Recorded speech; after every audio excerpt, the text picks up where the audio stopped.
Did Terence Crawford lose to Israel Madrimov? Because a lot of people think that he did. According to boxing social media, I've been in LA covering the fight with Sean Porter. Shout out to the Porter Way podcast. We did a lot of live streams about the lead up to Madrimov and Crawford, and it wasn't the fight that we all expected. I think a lot of us expected Crawford to dominate that fight, and he didn't dominate that fight, that's for sure. Maybe he won the fight, but in my eyes, I saw it, as a really close fight. And I'll be honest, I watched it on my phone, so it's not, the same as, being able to really watch it full volume, on a TV and stuff like that. But I don't know. I personally feel like Crawford, obviously not nearly as dominant of a performance as, the Spence fight, but that's kind of expected. We know that there are weight classes for a reason. I think a lot of people are going to stop talking about the Canelo fight now that he had a little bit of trouble. No, I don't want to say trouble, but it was trouble. He had more trouble than people had expected against Madrimov, and Madrimov was good. I had told people before that fight happened that it wasn't going to be, an easy fight. I'd actually get surprised if,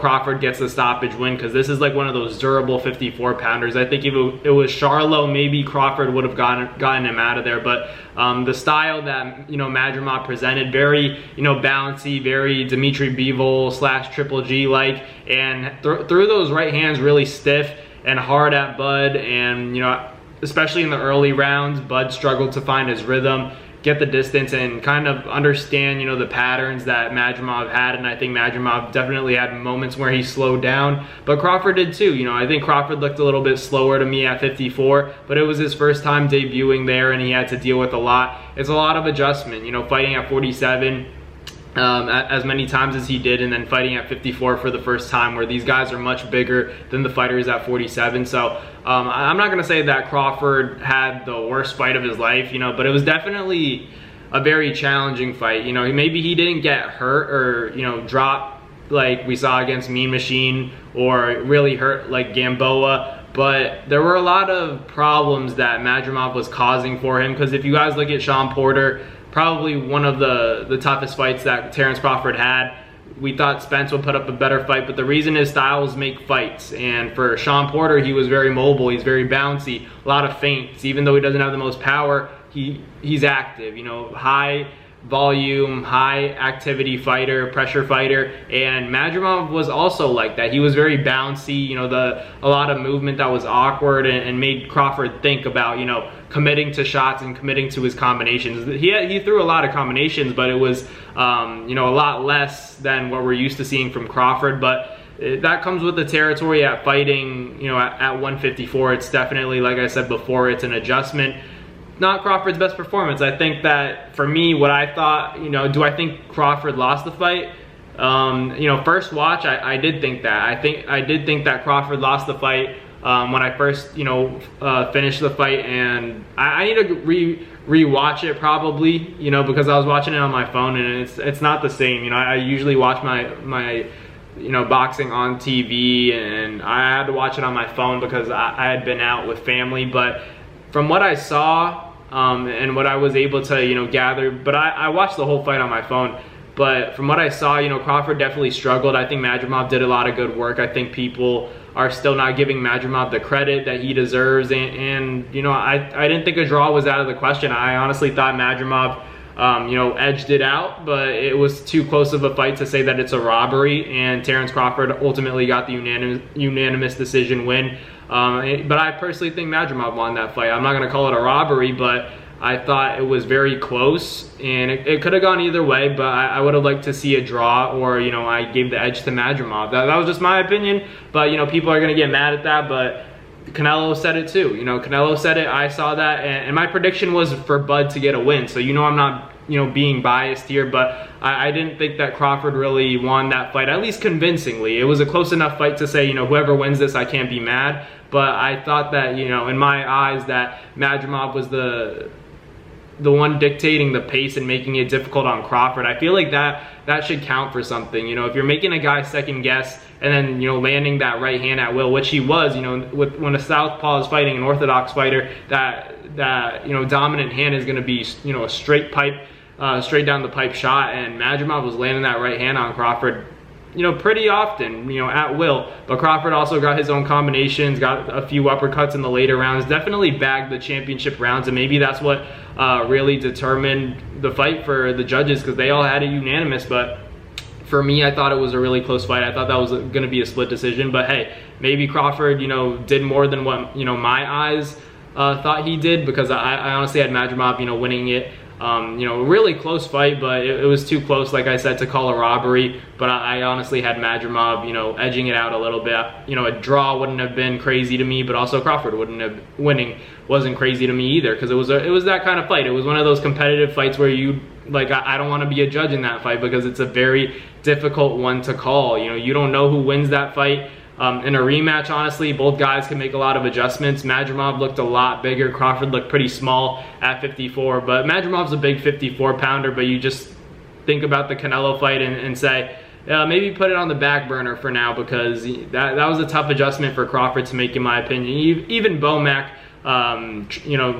Terence's trainer, was talking about how it would be difficult to adjust to the power of a guy like Canelo Alvarez, because he's big. Like he's a big guy. Madrimov isn't as big as Canelo. That fight was very, Canelo Bivol. I want to compare that fight to Canelo Bivol, but maybe Bivol had more output, landed more shots on Canelo than Madrimov did Crawford. But I saw a lot of shots landed on Crawford, from Madrimov too. Both guys, got their work in, but in my eyes, I saw Crawford losing that fight just by a little bit, but it was a close enough fight to say that, even though Crawford got it, I thought there's still such thing as a close, unanimous decision, and I think that's what we got on Saturday night. It was a great event.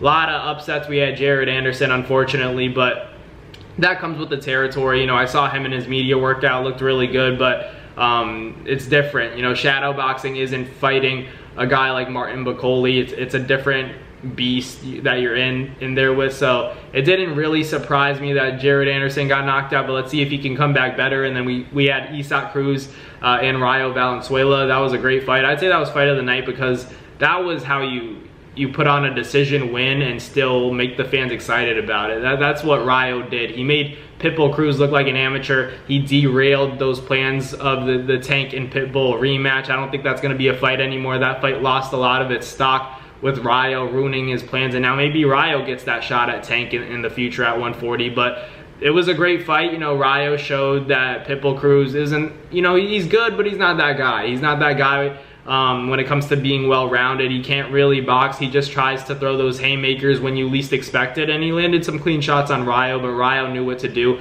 Was able to telegraph a lot of those shots like I had expected him to do. I called it. I don't call a lot of, upset fights correctly, but this is one where I was like, I couldn't see Cruz, stopping Valenzuela. Like, it's obviously possible, but I didn't see it. It wasn't out of the question, but I really thought that Rayo was gonna win, but not by a knockout. I didn't think he could knock out Pitbull Cruz. I thought it was gonna be a decision. So, that was a little nice, gimme pick for me, because the odds were so, in favor of Pitbull Cruz, but Rayo was able to do his thing, and it was a good event. Overall, the energy in LA was good. I kind of got a little bit tan, so it was a successful LA trip. I had a good time, but now we're back home and it's time to get back to work on the channel. So I hope you guys enjoyed today's video. Like, comment, and subscribe, and do all that good stuff, and stay in the loop with Nap Swipe Media, because we're gonna be grinding, because we're back from LA. No more fight week stuff for a little bit, and we get to focus on what we do here, and that's make exciting boxing content for you guys. And I keep you guys updated with all everything going on in my life when it comes to the sport of boxing, what I'm hearing, and then we talk about it and we discuss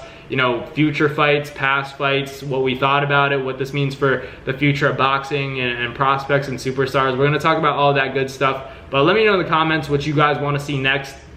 I have a lot of videos planned out, but I'm always, willing to listen and keep an ear out for any good ideas about, boxing related content and what you guys want to see, because I'm obviously tailoring this to, the people watching these videos. So I hope you guys enjoyed today's video. Terence Crawford did his thing. Rayo Valenzuela pulling off the upset that I predicted. Shout out to him. It was a big moment for him and RGBA. Robert Garcia, great trainer. They were able to accomplish that. So, another world champion to Robert Garcia's list. Jared Anderson didn't get, what he wanted. Andy Ruiz, Gerald Miller, a draw. So a lot of, unexpected outcomes on Saturday night. But let me know in the comments what you guys thought about the event. But thank you guys for watching. Once again, like, comment, and subscribe, and I'll catch you guys on the next video.